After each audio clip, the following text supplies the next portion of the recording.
Rated M for mature.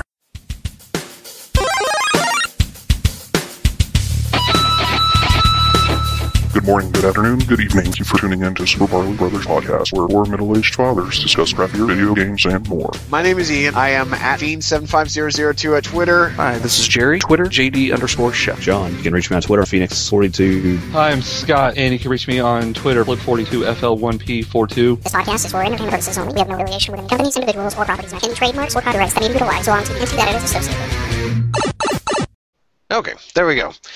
Good evening, I guess, everybody. This is the Super Barley Brothers, as the intro probably stated already. What we're going to talk about tonight is the three of us went out earlier today and we caught a showing of X-Men Days of Future Past, so we just wanted to give it kind of like a conversation, slight review, discuss it, and where we think the franchise is going in the future.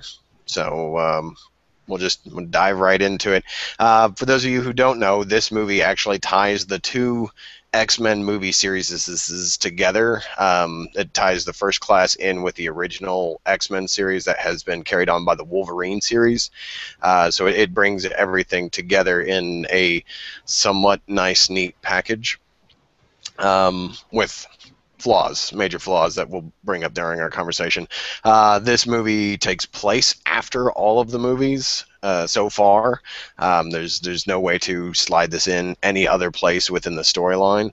The best way I could describe it is right now it follows the Wolverine, but it follows about, like 50 years or something. Well, not 50 years past the Wolverine, but probably 25, 30 years after the Wolverine. So, Scott, why don't you go ahead and give us your thoughts. As far as an overall, or are we dissecting this, or what do you think? Just throw out whatever you want. All right. I had one main issue with the movie itself. I thought it was okay. I wouldn't say it's anything amazing or like a must-see. Astonishing, maybe? All right, I'm not doing a Spider-Man Ultimate or anything like that. No, that was an X-Men reference saying astonishing. Oh, or Ultimate. Did you find it uncanny? Oh! No, I found it X-Men or regular. As far as it, to me, it was not as good as First Class. I thought First Class was very well done. It was a new take on the franchise, and they actually, in my opinion, rebooted it. And I thought they did a fantastic job, even though I had my own personal issues with the setup of the quote-unquote first-class X-Men characters, which were not accurate to the comic. Other than that, though, I thought the acting was good. I thought the character development was good. I thought that they did not add as many mutants as they did in Days of Future Past, and that is my main issue. There was too many mutants that they added in this movie, and most of the mutants that you see in it, you really see them for maybe 5-10 minutes tops. And I'm talking about Bishop, that I was excited and I thought I'd be able to see a lot more of, which you don't. I'm talking about Storm, Colossus, Kitty Pryde, whatever that teleport chick was, Whiplash or Blink. Yeah. Blink. Yeah. I mean, you only see them in these snippets, and that's what I hate about... To go off, I guess, on my second part that I did not like about the movie was I am fine if a movie has to go back and forth in between, like Heroes. This made me think of Heroes later on down the road, where they added too many people, and you would watch one episode one week, and you get your one set of characters here, and then you'd watch the next week's episode, and it's a whole new set of characters, and you're like, whoa, wait a minute. I got to go back a couple weeks and remember, where did we leave off with these characters? Now, it's different with this movie because it is a 2-hour movie, but that's the problem that I have is there's nothing gripping me to want to know more about these characters and to know what led or who they are and what they... Because if I'm a new comic book person, I don't know who Bishop is. I don't know who Blink is. I don't know who Colossus is. Who was that fiery guy? That was... I'm guessing. Cannonball? No, I think it was Sunfire. Sunfire. Okay. Yeah. They never mentioned his I don't name. know. Whatever. Right. No, it was one of these things where you just kind of had to glean who had it to was. I know. mean, they never really They never- stated who Iceman was, but it, you know. Well, yeah. Well, And he's if you watch canon for the movie. Right, if you watch the other X-Men movies, you would know he is Iceman, or what is it, James? I don't even know his Bobby. real name. Billy. Bobby? Billy? Yeah. Bobby. Okay. Bobby. Yep. So So, see, that's the thing. Like you mentioned, ahead. like the bishop, and I know. So going back to, if we go back to the '90s X-Men, Bishop was the center for this series. But if you go back to the '80s comic book, Kitty was the center, and they kind of brought Kitty a little bit more forefront because she was, you know, the one that was teleporting Bishop and then teleporting Wolverine. And by the way, I don't know if Ian said this, spoilers all the way around. oh, yeah. Oh, yeah. So Yeah. You'll get that in the title or whatever of the video, so you Yeah. can be prepared. no, but I agree with you. I was hoping for more Bishop, realistically, just because I grew up with the '90s X-Men series. I mean, you're talking about all these characters that either had a cameo, which we'll get into at the end, because that to me was just thrown together like nothing and really didn't explain itself. And it was just like, oh, everything's back to normal. It's a different outlook, blah, blah, blah, blah, blah. But it's like, that was the thing that they kept building up through the entire Comic-Con press release and everything like that was, at first it was, what does a Sentinel look like? Which, guys, I don't know if you even realize this as well. How often did we see the Sentinels in the entire movie? Which was a ones? The big new uproar. ones or the old ones? Either or. Well, I wouldn't even say half the movie. what gets to me, and then we have stated clearly that there will be spoilers in this, and I'm sorry, I'm not trying to sidetrack you, Scott, is That's cool. that how Magneto was able to turn them on. Don't even. Oh my God! Don't even get me started about that.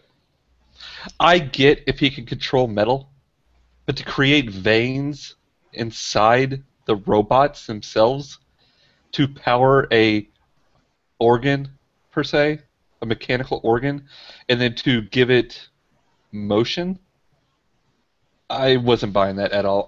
That was so cheesy, and I get how they were trying to get him to be the father of these like robots or whatever, like I am the creator, and that's what I think was the whole entrance theme.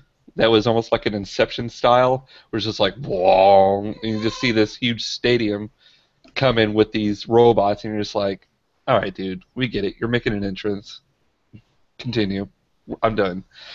I get that movies have to be cheesy and they don't have to be realistic, and I know that this is fictional. I know that these are mutants that we'll never see, but there's a fine line where I'm okay with unrealism to a certain point, and then I'm just like, okay, you've totally just turned me off. Just like in the Wolverine with and I get he has the healing abilities, but the dramatic event, like we were talking about before we even started, with him being shot with like 40 arrows, and he's just is like, ugh, ugh. I'm like, all right, we got it. You're nonstop. You're on a mission. All right. You're a badass. We get you. We get you. We understand. Well, yeah. Well, I mean, I know I'm trash talking it. I mean, Let's go back ahead, up here, though. Yeah, go ahead. Because we're not trash talking the movie. The movie overall, for what it is as a movie, was fine. I thought it was good. Like you said, the acting was good. I thought it had a good balance between action and story. I would have preferred a little bit more of action. I would have preferred a little bit more Sentinels, like you were getting at. Yeah. But you know what we're bitching about is our memories from our glory days of comic books back in the late 80s, 90s era, right? And that's kind of, we are being a little bit self-centered in that regards when we are quote-unquote bitching about the movie. So correct me if I'm wrong, you guys, because my comic book knowledge is pretty vague nowadays. I don't remember a lot. But wasn't Cable a part of the Days of Future Past as well? No. What No. was he a part of about time travel then? That's a really good question. Okay, that's fine. I mean, if he wasn't, then I'm fine with that. Well, it had to do with Sentinels, but I don't know. Yeah. I think it was still basically the dilapidated future that was going to be, or that they tried to stop with Days of Future Past. And I think it was one of these things where he more came back and was like, what you guys did didn't change anything. All it did was postpone when it began. So we still ended up in that particular situation. Either that, or maybe there's a possibility that Cable ties in with Apocalypse, but I don't think it was the song. Yeah, I think you're right. I think that's where Cable's it's at. more Apocalypse. So, to go off that note, so if you're not knowledgeable of the X-Men universe, Cable is the son of Jean Grey and Cyclops, or Scott and Jean. The one thing that I thought was, I get it, you got to make a statement and you got to make it hilarious and comedy or whatever, but the one scene with Quicksilver in the elevator where he goes, "My mom knew somebody that could do that with metal." If he's just standing there and he's not realizing, maybe I did have relations with another woman, and maybe you are my spawn, because I was like, really? You're going to throw that in there? Yes, if you're a comic book person, you know that Quicksilver is the son of Magneto. But the way that they threw that in there, like, I'm going to take you to Maury and you're going to do the DNA test, and if we're going to prove that if you're the father or not.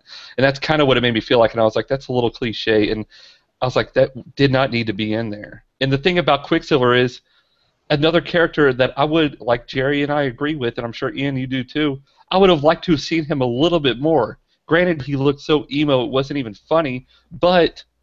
In a time when emo wasn't even a thing. Exactly, but... Well, he moves so fast, he's ahead of the curve. Oh, that's a good one right there. He knows the fashion before it even comes. Very nice. Dude, I will say that my favorite scene was the Quicksilver scene after the elevator. That was my favorite scene. I loved it. I agree. I thought that was very well done. I mean, of course, I'm a sucker for slow-mo, bullet time style ever since The Matrix. I've always loved it in movies, 300, you name it. But Matrix. I thought that was very well done. Well, yeah, ever since that was what started it.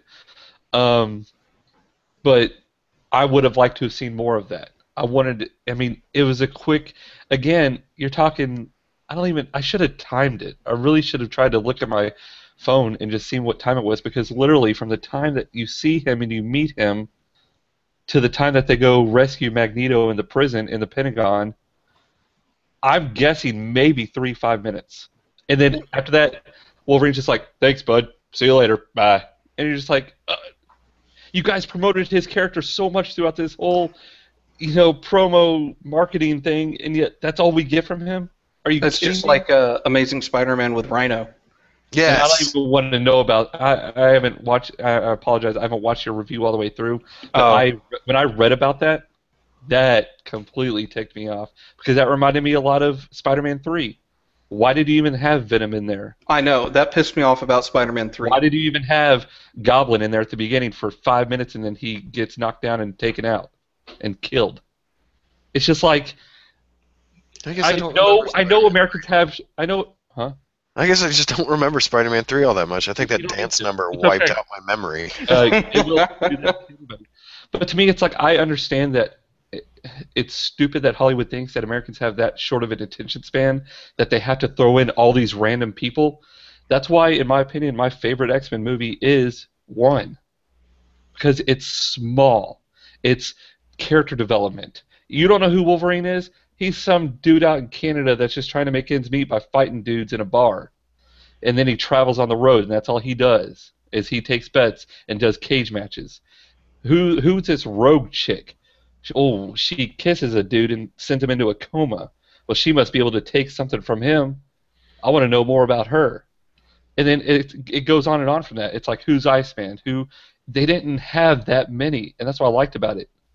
Now, when you got X-Men 2 that comes out, and I thought X-Men 2 was decent. It was pretty well done. But you add in a few more. You don't go crazy, but you add in Colossus. You add in Kitty Pryde. That was her debut. Was it? I thought she wasn't in 1? No, you're right. Yeah, she wasn't in 1 because the whole story revolved around Rogue. Yeah, I mean, and there was a cute little cameo in X-Men 1 where you got to see Jubilee at the end in the classroom, and it's like, oh, that's Jubilee, oh, that's all right. But they Yeah. never said it. You just see her, and you're just like, oh, that's cool. I mean, if It's you like know it, Dazzler. Nobody really cares. true that. I only know Dazzler from the X-Men arcade game. Come on now. I know Dazzler because I used to collect the Marvel trading cards, and I would always come across her card and be like, who the fuck is I think this? we all three did. Yeah, right? Mojo. That's how I found out who Mojo was, because I thought he looked like a messed up sumo wrestler with long claws. Anyways, that's my main problem that I had with the movie was you add too many things into it. And I get it. It's an alternate universe. I mean, alternate timeline, so you have to go back and forth. But again, it brings me to the point where they should have not done this into one movie. Yeah, I can totally agree with you. Actually, when I first heard that they were doing this, I thought they were going to break it into two movies. I thought they were going to do like the past stuff in like a, let's say, X-Men First Class Part 2, and then I thought they were going to get to the future stuff in what I guess would have been like X-Men 5 or whatever. Yeah, right, just like you said, it would have been perfect if they would have done it. They start out in the future. They show all the X-Men getting killed off, all these mutants being dumped. I thought the intro was very well done as far as describing what we are in store for. We are in the future. All the mutants are being wiped out. They actually showed, the X underneath the gravel. I thought that was very well described for anybody coming into this. I didn't know what's his Days of Future Past about. I don't get it.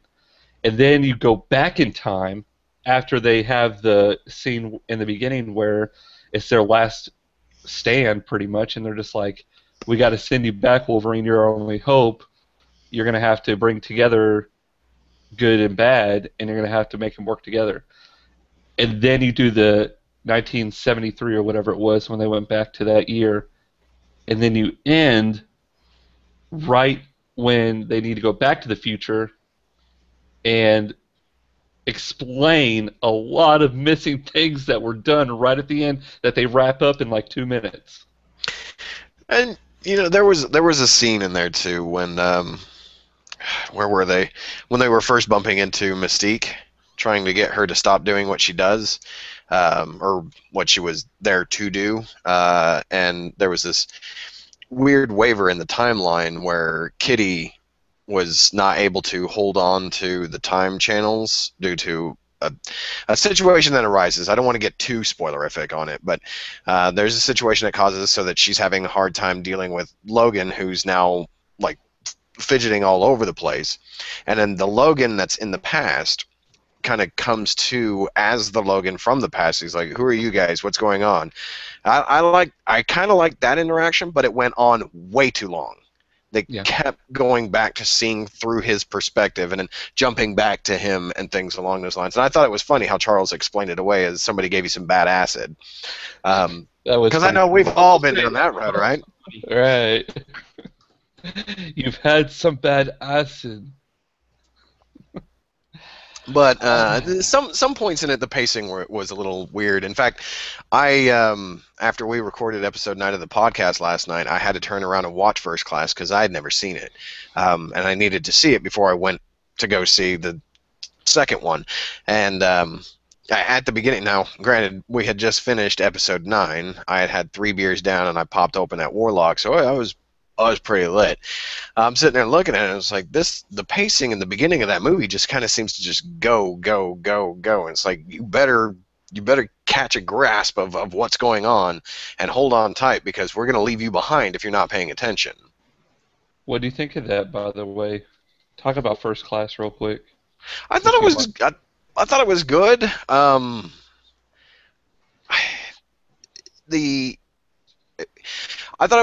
I thought it was actually one of the better X-Men movies that's out so far. It's definitely better than the Wolverine spin-off ones. I would have to say that it does kind of stand really high over the first 3. I wouldn't say that it's over the first 1, but maybe over 2 and then down. It was really interesting. But kind of going back to this one, if you've seen First Class, at the end there's the bullet that hits Xavier in the back, and then all of a sudden they just explain away by this serum that Hank is giving him that allows him to walk? No. No. Or, you know, Hank would have sold that off to pharmaceuticals so that little children could run around. You know, kids that don't have a mutant ability to give away to walk. It would just be a win-win for them. That was kind of a bullshit type of thing. It was and I was ticked off about that too. And the only thing that I can gather from that was they had to have a reason to have somebody persevere over darkness, being able to forgive your fellow man, because they put you in the state of mind and you don't want to go back or whatever. I didn't get it. I thought it was dumb as well. I'm not the only one. I'm glad that you brought that up also with that stupid serum. But with First Class, the biggest disappointment that I had, like I talked about just earlier, was that is not the First Class. Right. The I agree First with Class is Beast, Angel, Marvel Girl, and Cyclops. Well, and that's another thing that really kind of got me. And Why do you have Havoc? Well, why do you have Angel when that's clearly Wasp? That's not Angel. Agreed. Angel had feathery wings, He not looked like an angel. bug wings. Well, I give you that. I give you that definitely. And that would have made a better segue into Age of Apocalypse too. Now I know they had Angel in the other series, but from the First Class point of view, that would have helped kind of bring it all together. It's even better. Mm-hmm. I agree. That's true. I didn't even think about that. That's why I'm here. I'm here to It's think just- outside that box. It's sad because they've screwed up so much with this whole Marvel and Fox and who owns what, that to me they've really damaged the X-Men universe. Yeah, I think what they were trying to do with this is try to undo some of the damage that they did, because they, with this, basically do that. I mean, the whole universe from a mutant standpoint has been rebooted, as if X-Men 1, 2, 3, and the Wolverine never existed. And speaking of the Wolverine, two things of mine that I was upset about. How the heck, if this is post the Wolverine, how does he have his adamantium claws if Silver Samurai took care of those? And he was supposed to only have bone claws in the future Wolverine. I understand the 70s Wolverine, because, well, actually you don't, because if you look back at Wolverine Origins, wasn't Wolverine involved in the Vietnam War? I think he was, but he still hadn't gone through the Weapon X thing where they actually infused him with the adamantium yet. Oh, okay. He might have been in it with Stryker, but they hadn't done that just yet. Well, and that's the other thing. There's another continuity issue, is if Wolverine and Sabretooth and Deadpool and Zero and all of them were with Stryker during the Vietnam War, and X-Men Days of Future Past is clearly post-Vietnam War, they mentioned that a few times, then how did him and Stryker see each other in that conference room and not know each other? Good point. I mean, it's one of those things where I'd have to go back and watch that horrible movie again just to kind of figure out where the timeline falls apart. Origins was not the horrible. The Wolverine was the horrible. No. Yeah, we had this discussion before. Jerry, actually, to go back on your why does Wolverine still have metal claws, I actually just found a nice little website called WeGotThisCovered.com. And they actually said, in the post-credit scene for The Wolverine, Logan is without a new comrade Yukio when confronted by Xavier and Magneto. He's also without his favorite appendage, his adamantium claws, after their painful removal by Yoshida's robot. As the sequence takes place 2 years after the events in the film, his claws have regrown, so they weren't actually removed. They're just... Hold up. I gotta stop you. I'm sorry. Oh. There was the whole thing where they were cut off. Okay. Now his bones were still adamantium. That's fine, but they cut off the things. And one of my big problems with the Wolverine is that I think it was like 10 minutes or even less later, he gets all angry and ragey and does it, and then it's nothing but the bone claws. Okay, I can kind of see that if there was way more time between them getting cut off and then him pulling those out again, because it would take longer to recreate bone with his healing factor than it would to, seal up a bullet hole or something along those lines. But causing the metal to then grow back down, that makes no sense at all.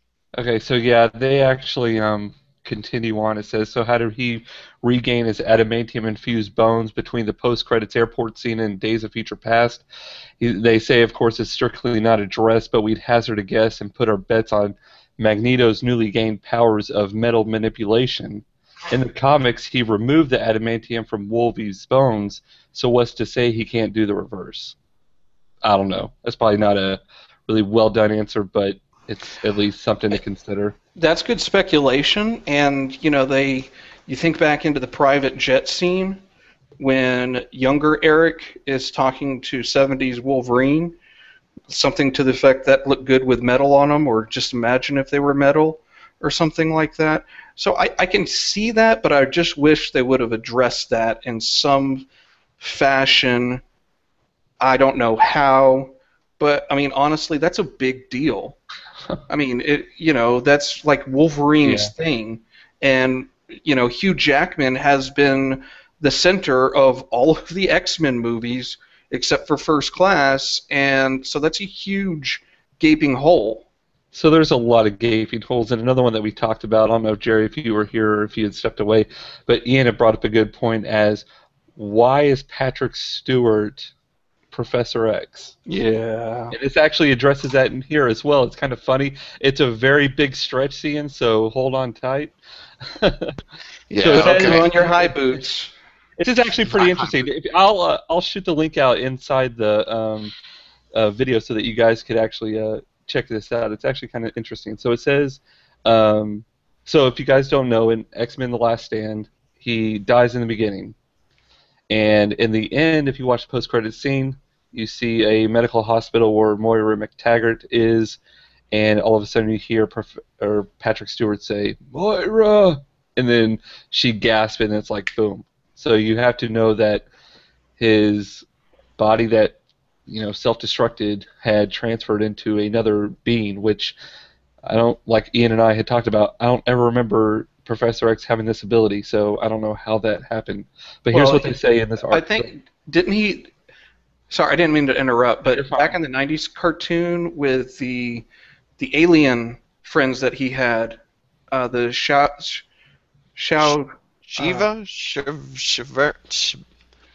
I know what you're talking about. The guys with the weird fan headpieces. Yeah, and he had a thing with the main woman character. I want to say that they might have addressed that power in that kind of a series, because Moira was involved a lot in that set of cartoons with those aliens.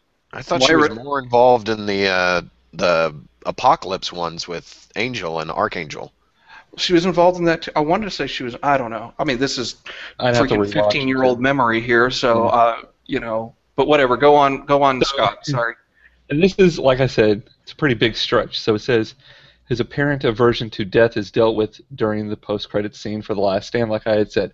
If you two possess the power of telepathy or the equally difficult ability to access the audio commentary on the DVD, you'd of course know that the chap Moira McTaggart had hooked up to life support was actually Charles Xavier's brain-dead twin brother. Oh, come the fuck on! Her gasped Charles, ? Offering a vague confirmation that Xavier's spirit had entered into his brother's body. And also was paralyzed. As the world turns. There's the other thing. He was also paralyzed? Hey, they're twin brothers. They have to share the same genes. Oh, wait, no. Did he roll up on him and shoot him in the back? If I can't walk, you can't walk either. I'm going to make sure that... Wait, I don't have an accent. Sorry. Now, Patrick Stewart, I love Patrick Stewart. He is Xavier, so I'm not mad that he reappeared.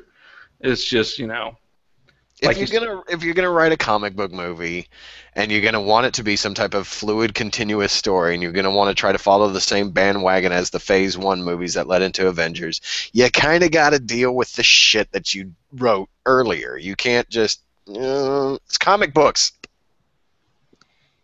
well, they at least they're trying to reboot just like they did with Star Trek, with time travel and all. Yeah. Time distortion temporal thingamadoobob. Yay! Everything's okay. And by the way, Hank McCoy, of course, was watching Star Trek: The Original Series. The Naked Time is the episode. You actually looked it up. Wow. Yeah, I told you I knew the episode. I just couldn't remember the name. But yeah, they traveled back in time to avoid a bad situation. So that the crew actually was going to die in, and they traveled back in time to veer their course. So a little tie-in there to Gene Roddenberry's Star Trek. Didn't they do that like every 3 episodes? Yeah, shut up. Star Trek time traveled a lot. Get over it. Better than Star Wars. So the biggest thing that I really... So the biggest... Wow. The biggest thing, though, that I wish they would have done at least a little bit for those that had watched the entire saga, whatever you want to call it, X-Men Legacy saga, trilogy, whatever, was at the end when Wolverine goes into Professor X's office and he's like, Logan. And he's like, it's done. And he's like, aren't you late for class? And he's like, huh? And he goes, it's history. Dun-dun-dun. And I'm like, okay, history. What would have been cool was where he's like, oh, you're back. And he's like, we have a lot to talk about, friend. Talk to the audience, too. Let us know why Cyclops and Jean Grey never died. Let us know why she never went into the Dark Phoenix saga that was in Last Stand. What happened between there? How would what he did in 1973 alter what was supposed to happen in, 2005 or whatever? How did the Sentinels and that whole program alter her not becoming the Dark Phoenix? I don't understand that. That has no... There is no comparison between the two. That's a good point. I didn't think of it like that. She was supposed to turn into the Dark Phoenix. That is her body. The Sentinels had nothing to do with her body. Here's the thing, though. If you paid really close attention throughout the series, when Jean Grey was just Jean Grey, her hair was a natural red type of color. After she did the whole Dark Phoenix thing is when it was that weird fire engine red that you see at the end of this movie. So, right. So I'm like, how do they control it? It's more of a storyline. Yeah, it's more of the storyline from the comic books where she did go into it, nobody died, and she came out of it on the other end. And if they would have had Patrick Stewart, like he did in the beginning, narrate at the end the differences so that we could piece together, I'd have had a whole new appreciation for this movie because it would have tied everything. It would have rewrote the history of what we had seen in the first 3 movies. I don't need to see it. You don't need to come out with the director's cut and an alternate, with these different, like they had filmed this already. But that would have been pretty badass. Think about it if they would have done that. Like if they'd have said, here's our whole plan, and then they filmed these extra scenes, and then they re-released X-Men 2 and 3 with the alternate versions since Days of Future Past changed the history. That'd have been pretty sweet to watch that version. Well, you just gave them an idea to rake in more money. Don't fucking change movies. I mean, look at take a George Lucas approach. Or Spielberg with E.T., dude. That shit pissed me off. Just as long as they don't do, Crystal Skull, we'll be fine. We don't need to talk about that. But anyways, so, are we rating this? What's going on? What? How much are we into this? How far are we into this? I think we're about running up on 50 minutes now, I think. Okay. Oh, okay, we should probably wrap it up. Yeah. Are we rating this on a scale of 1 to 10, 1 to 5? I'm going to go ahead and give it a 1 to 5. Okay. Because that's what I'm using for the video game reviews that I do. Cool. For myself, I'm going to go ahead and say that this one is a 3. It was entertaining. I was able to follow the story to a certain extent. I enjoyed it. it didn't meet everything that I wanted to. I don't view it as a movie that you need to rush out and see. In fact, if you guys really know, when you're watching this is probably one of the last weekends that this movie will be in theaters. So we waited a long time before we even went to go see it. So it's not something that I'm going to say rush out and see, or since it's about to leave theaters and it's going to be coming to Blu-ray probably here soon, it's not something that I'm going to say to go out and get day one on Blu-ray unless you're a huge collector and you got to have it then. Me myself, I'm going to wait till it goes on sale at some point after release, hopefully down to about $7-8, somewhere around there. That's when I'll pick it up. But I too am also a comic book movie collector, so I will eventually buy it. But my rating on it is a 3. Okay. I will give it a 2.5. Half good, half bad. I'm not really being nice to this. X-Men is my favorite comic. It always has been. Cartoon, everything about the whole X-Men universe I've always followed. It was what got me into comics. So, and I actually had the Days of Future Past books, graphic novels or whatever you want to call them. And there was good things in it, there was bad things. And I'm not going to say one is better than the other because I don't frankly think that there was one better than the other. And as far as buying it, I probably will not, because I never even bought the Wolverine or Wolverine Origins. All I have is the X-Men trilogy. I do have X-Men First Class too. But, yeah. 2.5. Okay, Jerry, what do you give it? I'm going to give it a 3. I forgive Hollywood for not sticking to the comics or the cartoons because, I mean, come on, if we don't expect that now as comic book fans, then we're pretty sad people. But to not stick to your own canon, that kind of pisses me off. I'm not going to go as harsh as a 2.5 because I was still entertained by it. But I haven't bought the Wolverine yet either. Silver Samurai, the way they did that kind of pissed me off because he was an iconic character and they turned him into a freaking mech robot. But anyways, I probably will buy this on sale, not a $7.50 on sale, but a below $20 on sale, because I really do like the First Class cast. I liked them. I like Eric. I like Charles, the First Class. I think they have a good chemistry, and so their relationship was entertaining to me, and Jennifer Lawrence. Oh yeah. If they would have focused mainly on First Class cast, I would have given it a higher score. But to me, they didn't. And just to make a funny little notion or whatever. So I came home after we had watched the movie and I was channel surfing just to see what's on TV. And did either of you see a comic book movie called Jonah Hex? Oh, yes. I know about it. I never witnessed it. With Megan Fox? With Megan Fox and her weird thumbs. And Josh Brolin as Jonah Hex. But I did not know this. So one of my, I wouldn't say favorite actors right now, but at least one of my actors that I keep on watch is Michael Fassbender, who is Magneto. He was in Inglourious Bastards, and he was amazing in that, in my opinion. And, of course, he's Magneto in X-Men First Class and in Days of Future Past. He is a villain in Jonah Hex. And when I say his acting is hilarious, it's something that you should go check out. I'll leave it at that. Okay, so we should all go and check out Jonah Hex. It's not bad. It's not great. It's a very B-grade comic book movie. Did they even warn you. Did they even portray it as a comic book movie? They did not. And yeah. It is a comic book movie. I want to say it's actually No, it's DC, I think. I thought it was Vertigo. Oh, Vertigo. You're right. I'm sorry. Which is an offshoot of DC, but it's their more mature and adult type of comic. It's got some dark elements to it, but it's got a lot of Ghost Rider elements as far as. No, it's DC. Oh, it is. Oh, it is DC. Yeah, just according to Wikipedia. Now, Vertigo might have picked it back, picked it up, but it says publishers DC Comics. Do not go out and buy this to other of you two. Just if you ever happen to see it available on Netflix or on whatever, try it. Well, I always wanted to see it. Megan Fox doesn't look too bad. She's got that weird thumb thing going on. You don't see it too much.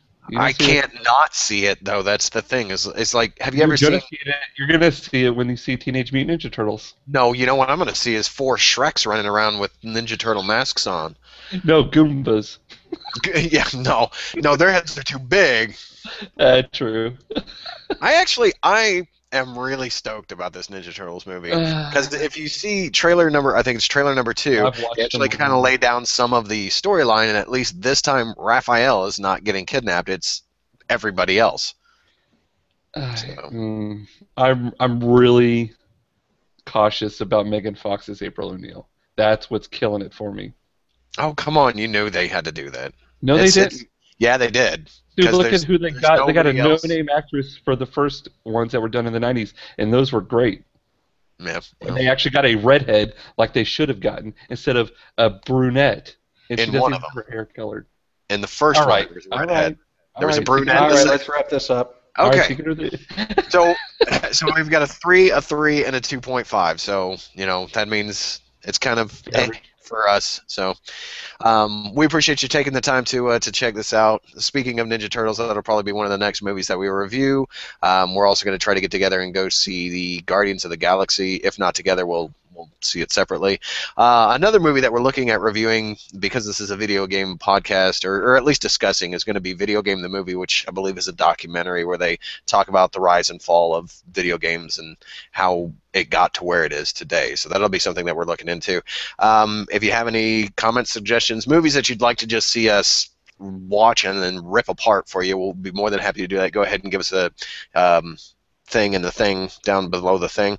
Also, if you've just kind of stumbled across this, I know, right? If you've stumbled across this and you find it entertaining, please smack that subscribe button. Pointing somewhere. It's going to be around here somewhere. So just give that a little slap, and then you'll always see all of our content, which are Let's Play videos and things along those lines. But without any further ado, these guys got to get to bed, and I've got to watch Attack on Titan. So we appreciate you guys coming out and watching the video. Thanks for playing. Thanks for playing. Hey everyone, we just wanted to let you know that as a group this year, we are going to be participating in a charity event called Extra Life. This is a gaming community event where we'll be raising funds for the Children's Miracle Network hospitals. Head on over to our site, find out more. We would love any support you could offer. Thank you. Thanks for listening to the Super Barley Brothers podcast. Find us on WordPress, Gmail, Google+, YouTube, and Podbean using Super Barley Bros. On iTunes using Super Barley Brothers. Join the conversation on Facebook.com/groups/Super Barley Bros. My name is Ian. I am at Dean75002 at Twitter. Hi, this is Jerry. Twitter, JD_Chef. John, you can reach me on Twitter, Phoenix42. Hi, I'm Scott, and you can reach me on Twitter, Flip42FL1P42. Please go check out our friend's site, freaksandgeeks.com, to find out the latest on comics, anime, sci-fi, conventions, cosplay, and more. Stay freaky geeky, my friends. Like the music? Check out Eric on his YouTube channel, 331 Era. See y'all in a couple of weeks. Thanks for playing.